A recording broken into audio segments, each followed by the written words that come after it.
حضرت مولانا شاہ محمد اسحاق صاحب رحمتullah علیہ کی رائے ہے یہ ہے کہ یہ دونوں حدیثیں مختلف لوگوں کے اعتبار سے ہے، یعنی فساق کے حق میں صرف متکبر شیاطین قید ہوتے ہیں اور سلجائے کے حق میں مطلقاً ہر قسم کے شیاطین کے محبوس ہو جاتے ہیں۔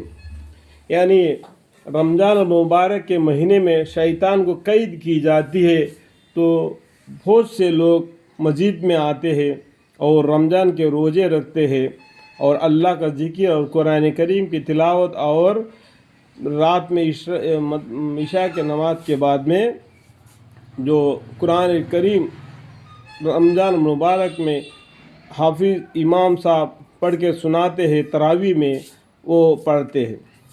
رمضان مبارک میں بھی روزہ بھی نہیں رکھا، نماز کو بھی نہیں گیا، تراویح میں نہیں گیا، تو وہ شیطان سے بڑھ کر شیطان ہے۔ اس کے اوپر شیطان قابو نہیں کرتا، لیکن یہ خود ہی شیطان۔ آپ اس سے اندازہ لگا سکتے ہیں کہ رمضان مبارک میں بھی وہ نہیں سدھرا تو ابھی کیا کر سکتے ہیں۔ کہنے کا مطلب سمجھ میں آ گیا ہوگا۔ پانچویں خصوصیت یہ ہے کہ رمضان مبارک کے آخری رات میں سب روزہ داروں کی مغفرت کی جاتی ہے۔ یہ مضمون پہلے روایت میں بھی گزر چکا ہے، کیونکہ رمضان مبارک کی راتوں میں شب قدر سب سے افضل رات ہے۔ اس لیے صحابہ کرام رضی اللہ عنہم نے خیال فرمایا کہ اتنی بڑی فضیلت اس رات کے لیے ہو سکتی ہے، مگر حضور اقدس صلی اللہ علیہ وسلم نے ارشاد فرمایا کہ اس کے فضائل مستقل علیحدہ چیز ہے، انعام تو ختم رمضان کا ہے۔ یعنی شب قدر ہزاروں مہینوں سے بھی بڑھ کر ہے، تو شب قدر کیا ہو گیا کہ ہم کو تلاش کرنا پڑا۔ اس کی وجہ بھی یہ ہے کہ جو مسلمان لوگ آپس میں لڑ رہے تھے شب قدر کے بارے میں، پیغمبر صلی اللہ علیہ وسلم نے کون سی رات شب قدر ہے وہ بتانے کے لیے باہر آ گئے، تو دو مسلمانوں میں آپس میں زور شور سے ہلگول مچا کے لڑائی جھگڑا کر رہے تھے، تو اس کی برکت اٹھا لی گئی۔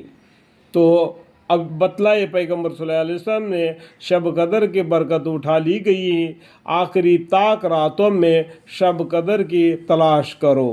یعنی 20ویں رات سے لے کے 30 دن یعنی 10 دن شب قدر کی تلاش کرو۔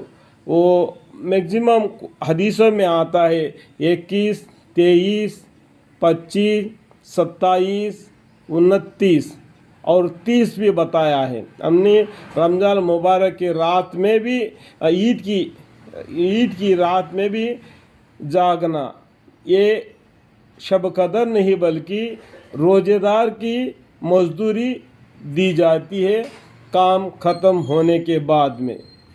یہ رمضان مبارک کا مہینہ روزہ رکھا، پورا روزہ ختم ہو گیا تو مزدوری کی مزدوری دینے کا یہ حدیث بتلاتی ہے۔